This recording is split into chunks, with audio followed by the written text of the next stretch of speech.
اور آپ دیکھو جب ہم ماڈesty کی بات کرتے ہیں, حیا کی بات کرتے ہیں, one might surprise کہ ابو سعد is 2023 and you are talking about modesty, حیا کی بات کرتے ہو. کیونکہ ایشو یہ ہے کہ آج کا آدمی, آج کا بندہ جب صبح اٹھتا ہے, before he does anything he just grabs his mobile, اپنا موبائل پکڑتا ہے اور دیکھتا ہے کہ اچھا کوئی مسڈ نوٹیفیکیشنز تو نہیں ہے, کوئی میسیجز تو نہیں آئے, کوئی کالز تو نہیں آئی, اور ہو سکتا ہے وہ چیک کرنے کے بعد رینڈم اسکرولنگ کرنے لگ جائے, اور جب وہ اسکرولنگ کرے گا اور پتہ نہیں کس قسم کا کانٹینٹ اس کے آگے پیچھے آتا جا رہا ہے اور وہ دیکھتا جا رہا ہے. 15 منٹ, آدھا گھنٹہ اس نے وہ اپنی جو اسکرولنگ ہے, اپنے جو سوشل میڈیا کا جو اس کا یوز ہے وہ اس نے ابھی ختم نہیں کیا. اس نے ریڈی ہو کے, تیار ہو کے جاتا ہے, اپنے کالج جاتا ہے, یونیورسٹی جاتا ہے. اب کالج یونیورسٹی کے کیا حالات ہیں آپ زیادہ بہتر جانتے ہیں مجھ سے, اور وہاں پہ ماحول دیکھتے ہوئے, وہاں پہ ایک دوسرے کا جب آپ ڈریس دیکھتے ہیں تو آپ ہو سکتا ہے کہ پہلے دن جب آپ جائیں گے آپ بولیں گے استغفر اللہ what's going on. ہفتے بعد ہو سکتا ہے کہ آپ کی جو انٹینسٹی تھی حیا کی وہ نہ رہے, اور 6 مہینے بعد, سال بعد آپ بولیں گے اٹس نارمل برو, سب یہی کرتے ہیں, سب ایسے کپڑے پہنتے ہیں, سب ایک دوسرے کے ساتھ نارمل طریقے سے بات کرتے ہیں, واٹس دا بگ ڈیل. اور پھر جب آپ گھر آتے ہیں آپ اپنا ہوم ورک کرنے لگتے ہیں, یا آپ نے پھر اگر ٹی وی آن کر لیا ہے, آپ موویز آپ کے سامنے آتی ہیں, یا آج کا نوجوان جنرلی کرتا کیا ہے, اپنی راتیں کیسے گزارتا ہے, یا تو کوئی وہ موویز دیکھ لے گا, یا اس نے کوئی سیریز رکھی ہوئی ہے وہ سیریز کمپلیٹ کرے گا.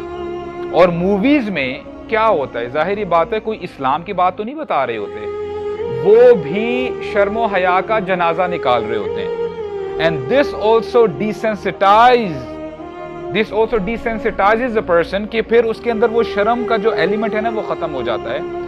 یہاں تک کہ حالات ایسے ہیں کہ آپ جب گھر سے باہر نکلتے ہیں, even if you see the billboards, تو بل بورڈز میں بھی جب اگر کوئی صابن کا ایڈ ہے یا کوئی پیپسی کولا کا ایڈ ہے فار انسٹنس, تو آپ دیکھیں آپ کو اپوزٹ جینڈر کسی آپ کو خاتون کی آپ کو تصویر مل رہی ہوتی ہے, the kind of ads they make, mango juice کا ایڈ ہے, the kind of the actors یا اس قسم کے جو ایکٹریسز وہاں پہ جو ہے آپ کو نظر آ رہے ہوتے ہیں. المیہ یہ ہے کہ آپ اگر نیوز چینلز بھی دیکھ رہے ہیں, ابھی نیوز ختم ہوتی نہیں ہے, ایڈ بیچ میں آ جاتا ہے, ایڈورٹ آ جاتا ہے, اور اس میں بسکٹ کا ایڈ ہے یا کوئی چائے کا ایڈ ہے, آپ کو لوگ ناچتے ہوئے ملیں گے وہاں پہ. واٹ از دس, یعنی یہ کیا ہو رہا ہے.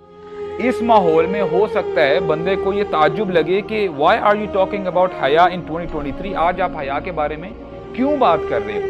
یہ تو نارمل روٹین ہے, یہ تو نارم بن چکا ہے سوسائٹی کا. اور میں کسی ویسٹرن کنٹری کی بات نہیں کر رہا ہوں, میں اپنے ملک کی بات کر رہا ہوں. اور یہ کیوں اتنا امپورٹنٹ ہے آپ کو اور مجھے پتا ہونا چاہیے. ہمارے نبی نے فرمایا صلی اللہ علیہ وسلم, اور میں چاہتا ہوں کہ غور سے ذرا آپ سنیے گا اس حدیث کو. ہمارے نبی فرماتے ہیں ان الحیاء والایمان قرنا جمیعا اذا رفع احدہما رفع الاخر, یقیناً حیا اور ایمان ایک دوسرے سے جڑے ہوئے ہیں, they are interlocked. اگر ایک ختم ہو جائے تو دوسرا خود بخود ختم ہو جاتا ہے, چلا جاتا ہے. آپ کے پاس آپشن نہیں ہے کہ آپ حیا کو چوز کریں یا ایمان کو چوز کریں, they go hand in hand. اللہ نہ کرے اگر کسی شخص کے اندر سے حیا ختم ہو جاتی ہے تو یہ حدیث ہمیں انڈیکیشن دے رہی ہے, ہو سکتا ہے کہ ڈاؤن دا لائن اس کا ایمان بھی دل سے چلا جائے, وہ ایمان سے بھی ہاتھ دھو بیٹھے. تو یہ اتنا امپورٹنٹ ہے. اور بات سمجھنے کی یہ ہے کہ دیکھیں ایک کوشچن میں آپ کے سامنے رکھتا ہوں. حیات عربک میں اس کو حیا کہیں گے, یعنی گولتا, تا مربوطہ, alright. اردو میں ہم حیات کہتے ہیں. اور دوسرا لفظ ہے حیا, آخر میں حمزہ آ رہا ہے. Are you following? پہلا لفظ ہے ہا یا الف گولتا, حیا, اردو میں آپ اس کو حیات کہہ لیں. اور دوسرا لفظ ہے ہا یا الف حمزہ, دونوں میں کیا فرق ہے؟ پہلا ہے لائف اور دوسرا ماڈسٹی, حیا, رائٹ.